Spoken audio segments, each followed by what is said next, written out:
Okay, so in the last part we derived Euler's relations.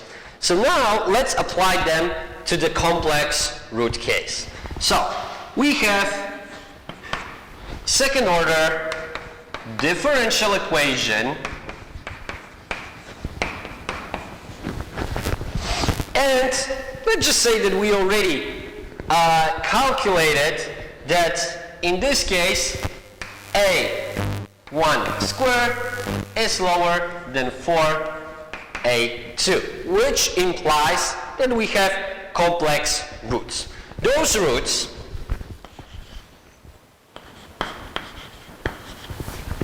are given by complex number, conjugate complex numbers, where h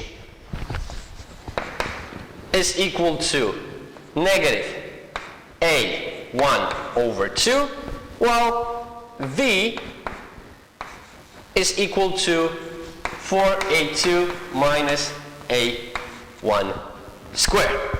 So now we can use this result and substitute it into the complementary function, where we've got a1 e to the power r1 t plus a2 e r2 t. So now we can substitute the complex numbers instead of r1 and r2.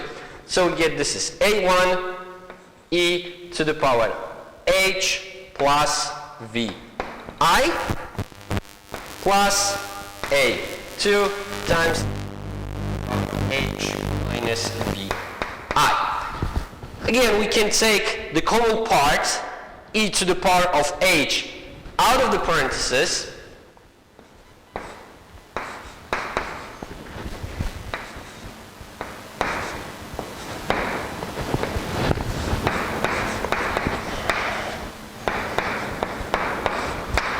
and now we can see that exponential expressions with imaginary powers we've got here can be transformed using Euler's relations. So consequently, we obtain that this is EH, A1. Now, instead of e to the power vi, we can write cosine v t. Oh, I forgot t's, and I forgot t's over here. Sorry.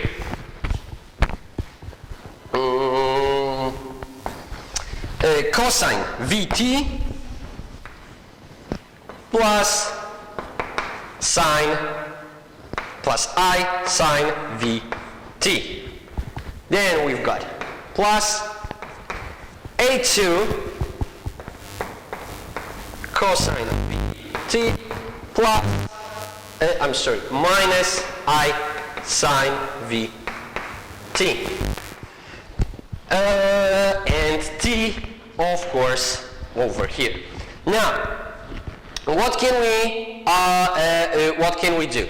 Look, let's collect expressions with cosine and sine together, and consequently we will obtain that this is e to the power ht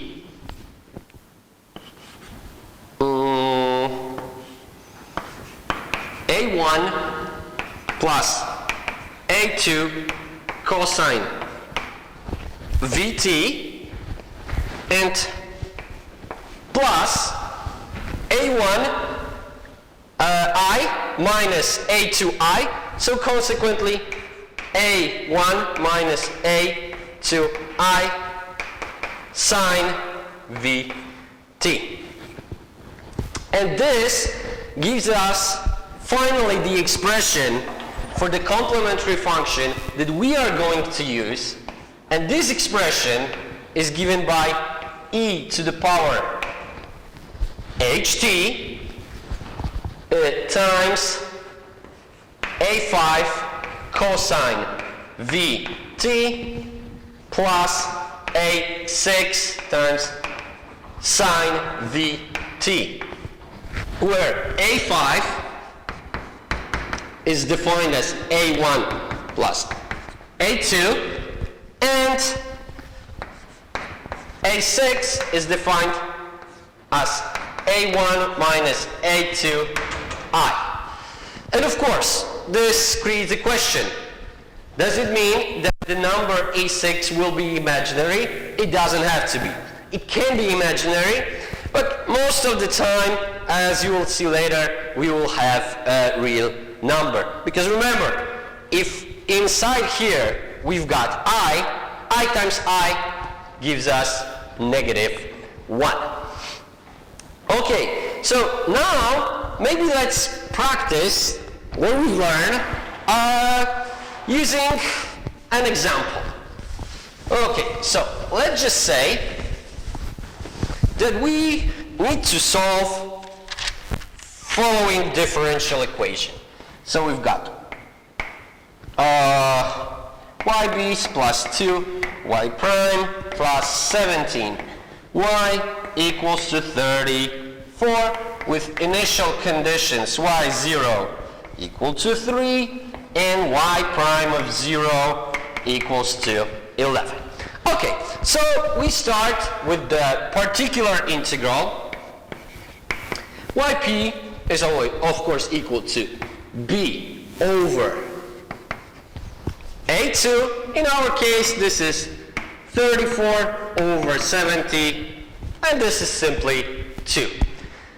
Secondly, we need to calculate a complementary function. And what do we see over here? a1 square, which is equal to 4,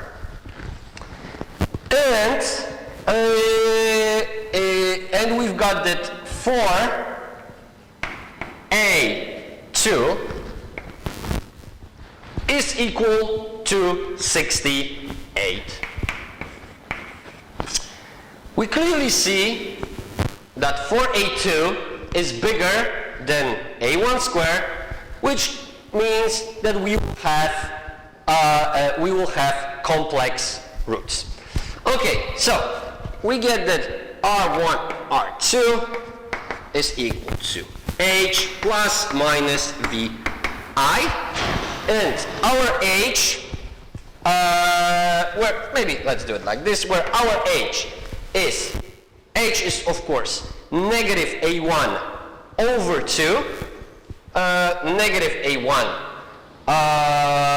is negative 2 over 2. This gives us just -1. Then v is 1 over 2 times 4a2 minus a1 squared, which gives us 1 over 2 times square root of 64, which gives us 8 times 1 over 2.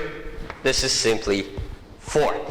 Okay, so these are the roots. We can write down the complementary function, and the complementary function in our case is e to the power negative t, because it's negative, because it's ht, our h is -1, now times a5 times cosine 4t plus a6 times sine 4t. Okay, and look, out of this we can already write the general solution, and the general solution, yt, again, is simply yc plus yp, is given by e to the power negative t, a5 cosine 4t plus a6 sine 4t plus 2. Okay, but again, we might be not only interested in general solution, but we might be interested with the specific solution. So, for this we're going to utilize the initial conditions given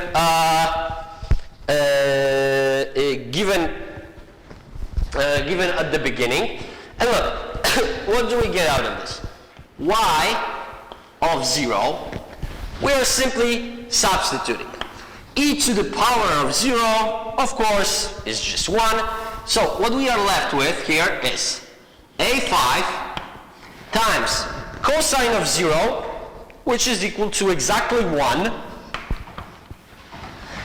plus sine of 0, which is equal to 0. So we get that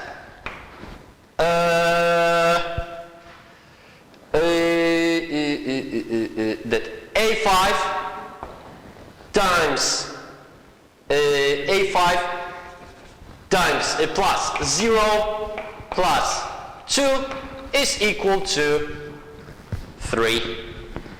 And we can get out of this, we can right away see that A5 is equal to 1. Then we need to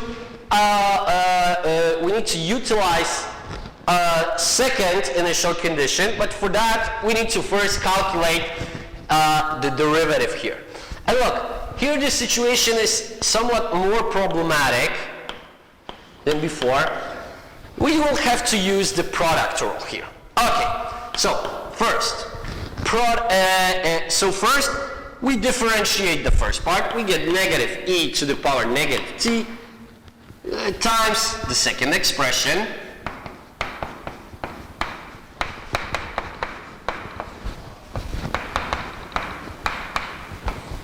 And now we add the first expression, e to the power negative t, and now we are differentiating everything that is inside here. And look, two things to remember here. Of course, we are using trigonometric formulas to find derivative of cosine and sine, but we also need to use the chain rule because we are differentiating with respect to t, so we need to remember about this 4. Okay, derivative of cosine is negative sine. So out of this we obtain that this is negative 4a5 sine 4t.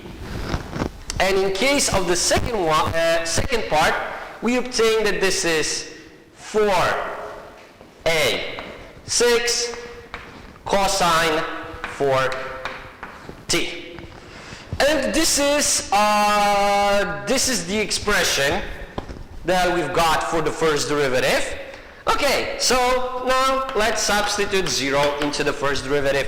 This expression is equal to 1. Cosine of 0 is, of course, 1. So we get a5. Sine of 0 is simply 0. So it's gone. Then this turns into 1. Sine of 0, 0. And cosine of 0 is 1. So we've got a5 plus 4a6. Now, we already know that a5 is equal to 1. So we've got that 1 plus 4a6 is equal to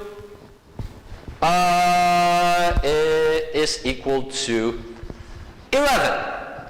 So, okay, one thing, we forgot minus here.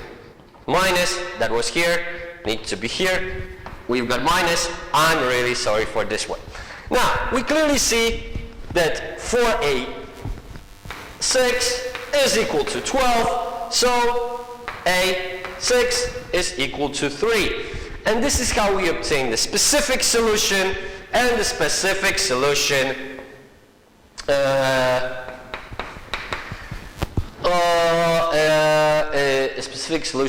being e to the power negative t, instead of we've got just 1, so cosine for t plus 3 sine for t plus 2. And basically, this is how we solve differential equations where we have complex roots. Okay, and look, so the last problem that we need to deal with here is the dynamic stability of equilibrium. We will say that equilibrium is dynamically stable if of course the limit of complementary function with t going to infinity goes to 0. So the complementary function we are dealing with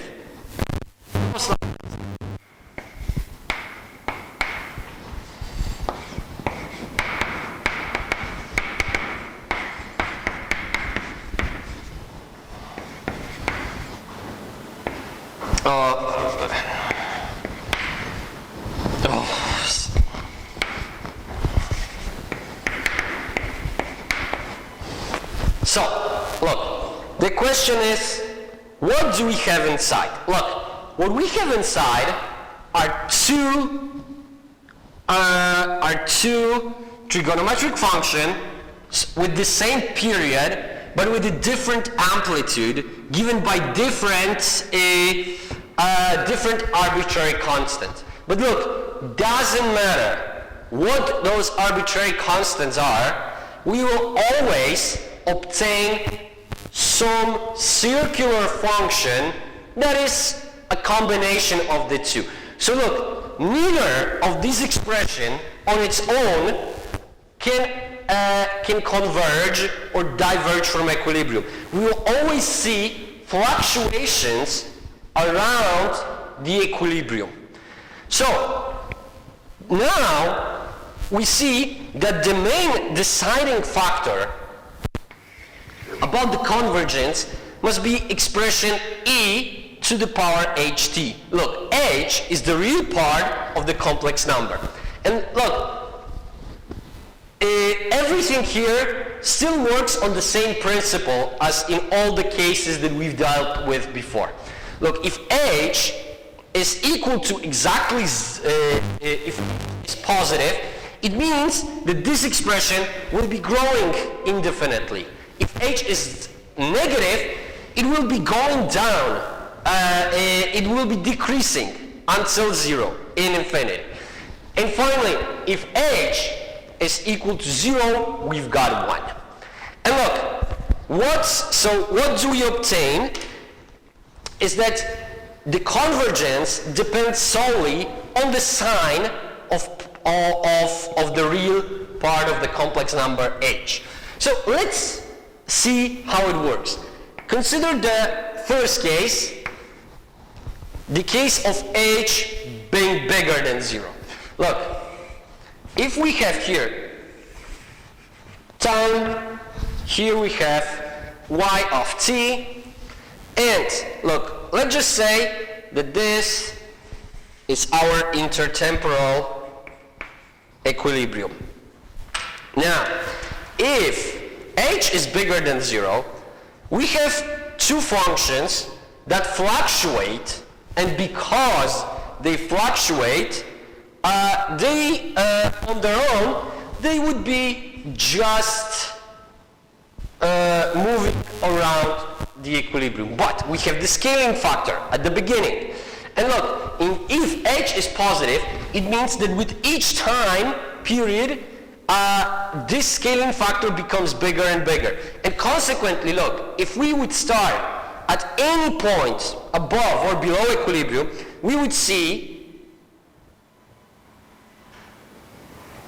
that with each consecutive period, the fluctuations would be becoming bigger, would be getting higher and higher and higher in amplitude, moving further and further away from equilibrium. So in this case, we do not have dynamic stability, we have dynamic instability, and we call this case explosive fluctuations.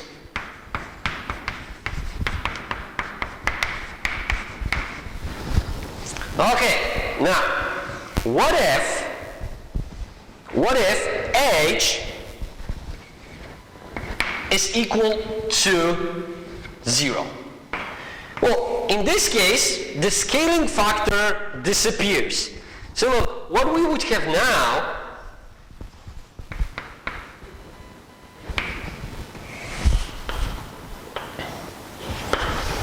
is that if we are out of the equilibrium at the very beginning, then we would have regular fluctuations around this equilibrium point. And look, this case also is associated with dynamic instability. In this case, we do not have divergence, but we have non-convergence. This is dynamically unstable equilibrium, and we call this case uniform fluctuations.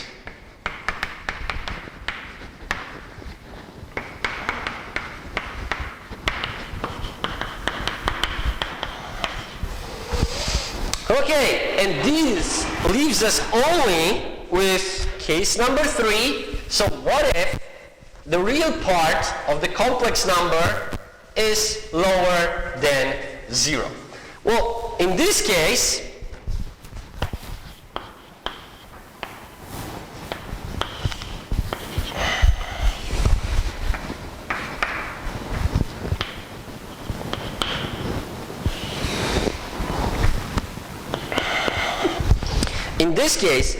doesn't matter really from which point we start, above or below, we will observe fluctuations, but the fluctuations that will be getting smaller and smaller in magnitude until eventually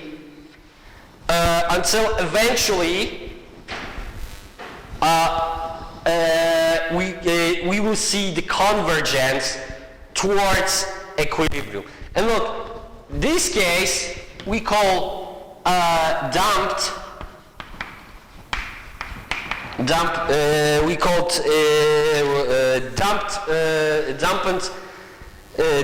fluctuations.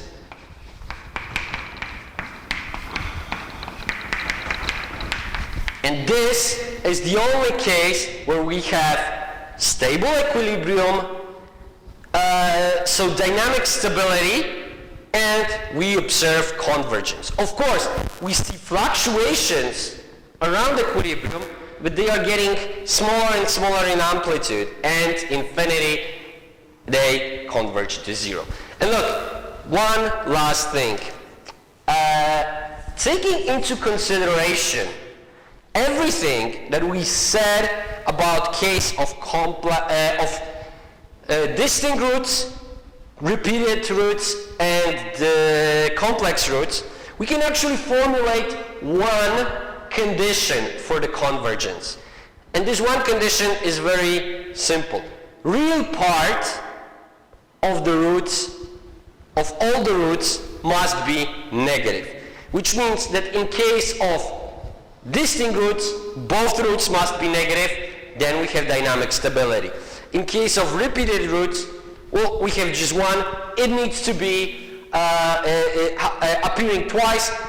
It needs to be negative. And finally, in case of complex roots, just the real part, just H, needs to be negative. Okay, thank you for your attention.